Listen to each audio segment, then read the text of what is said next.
fui trabalhar.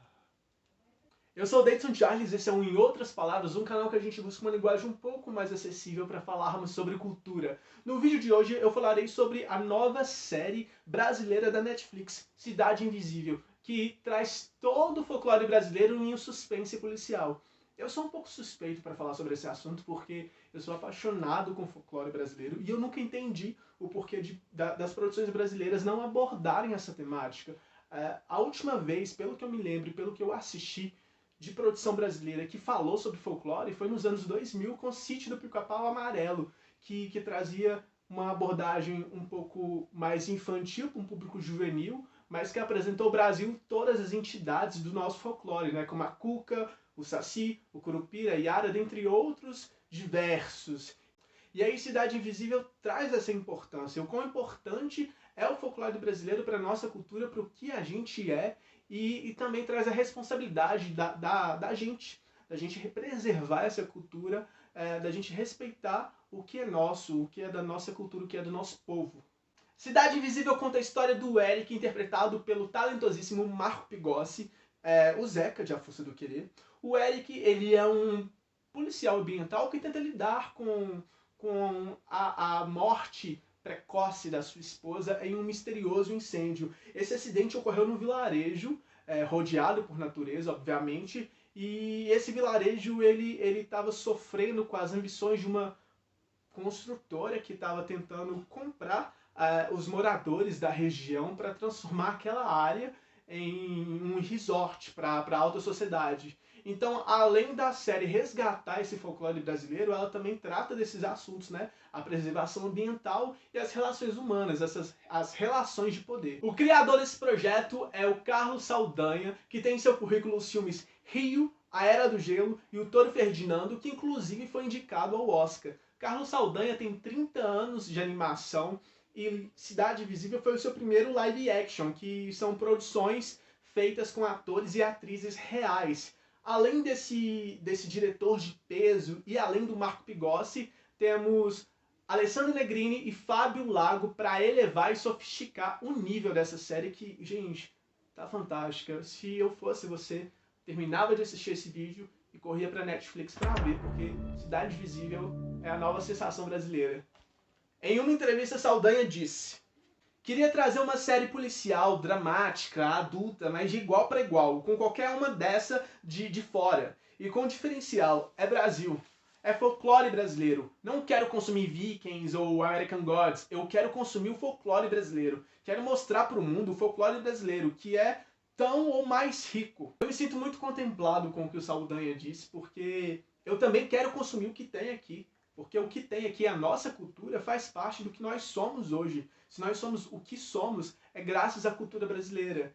E eu tenho uma relação muito peculiar com o folclore brasileiro, porque a minha família paterna tem várias histórias sobre terem visto o Saci, a mula sem cabeça, e todas essas histórias fazem parte da nossa tradição, da tradição brasileira, da cultura oral brasileira, que é passada de geração em geração. Qual criança que já não ficou com medo da cuca ao dormir, ou do boi da cara preta?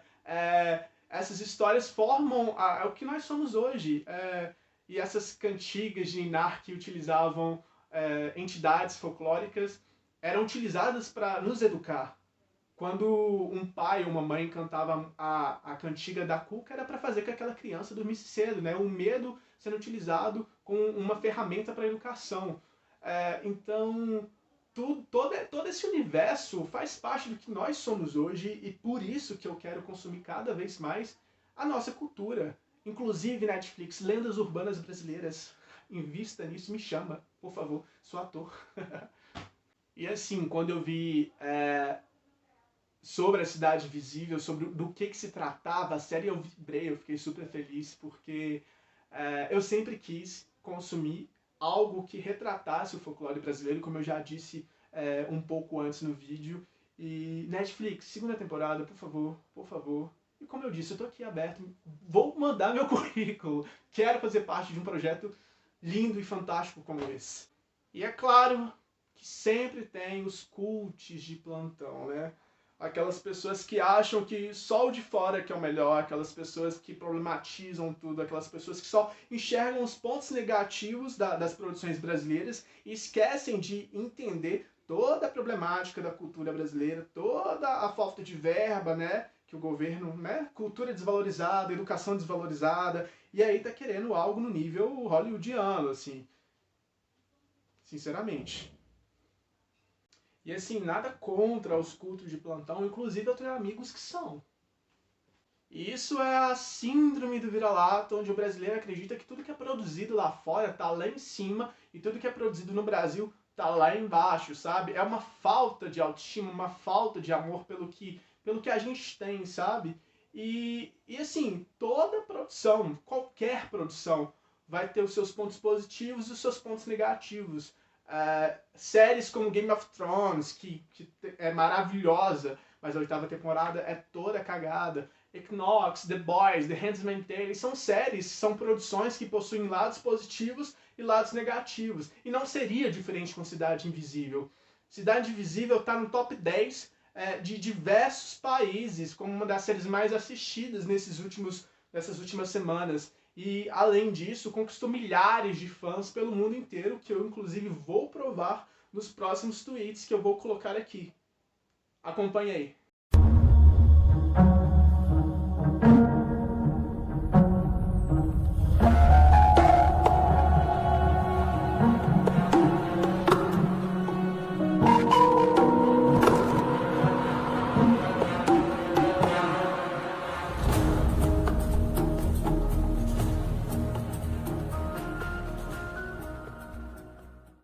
E quais são os pontos positivos de Cidade Invisível? Aqui eu vou falar 3. O primeiro ponto é o fato das entidades folclóricas serem colocadas na sociedade contemporânea, né? Na sociedade atual. Isso é genial, isso é fantástico. O segundo ponto é o fato de a série ressaltar a importância de nós, brasileiros, conhecermos a nossa história. E o terceiro ponto é a questão das entidades folclóricas serem colocadas numa situação de exclusão social, de marginalização. Isso é extremamente importante, extremamente interessante, traz essa pegada social que é muito comum nas produções brasileiras. Quais são os pontos negativos de Cidade Invisível? Aqui eu vou falar 3 pontos negativos. O primeiro é o fato de a série se passar no Rio de Janeiro. Isso é um pouco problemático, porque as lendas folclóricas surgiram no norte e no nordeste do país. E além disso, o que muitas pessoas estão apontando aí na internet é a falta de representatividade indígena, né? Só que é uma questão que eu acho que as pessoas estão colocando de uma maneira muito rasa, porque não basta discutir a falta de representatividade indígena, mas tem que discutir também a formação cultural do índio, né? O acesso à educação, o acesso à cultura, que a gente sabe que é bem precário no Brasil. Então é uma questão que assim, a gente poderia discutir aqui por muito tempo, mas como não é o foco do vídeo, a gente pode, enfim, se você achar interessante e querer ter esse diálogo, comenta aí nos comentários que a gente consegue conversar um pouco mais sobre isso. Voltando, o segundo ponto negativo é o fato de a série não dar tanto foco como eu gostaria que desse às entidades folclóricas. Poderia ter um aprofundamento maior que não tem, mas fica para uma segunda temporada. Eu espero que o Carlos Saldanha perceba essas questões que estão sendo colocadas. E o terceiro ponto negativo é que o roteiro às vezes empobrece a trama. Alguns momentos, assim, você fala, nossa, eu escreveria melhor. Então, esses são os 3 pontos negativos, na minha opinião.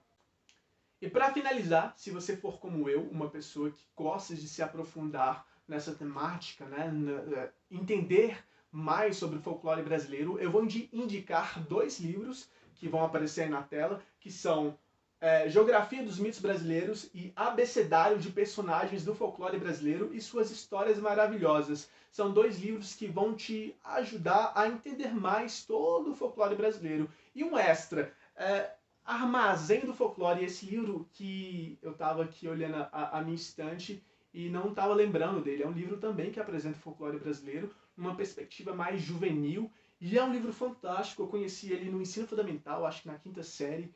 E é lindo, é lindo, é lindo. Qualquer dia desses eu vou fazer um vídeo sobre esse livro, Armazém do Folclore. Também recomendo ele pra caramba. Por hoje é só. Esse foi o meu segundo vídeo.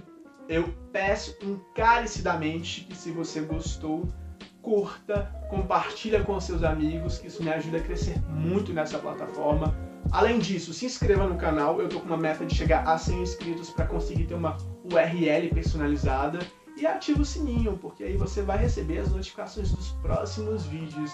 Me siga nas redes sociais e, caso você tenha alguma sugestão de alguma temática para os futuros vídeos, me sugere aqui nos comentários ou, enfim, nas minhas redes sociais. É isso. Não se esqueçam de valorizar a cultura brasileira e assistam Cidade Invisível. Au revoir!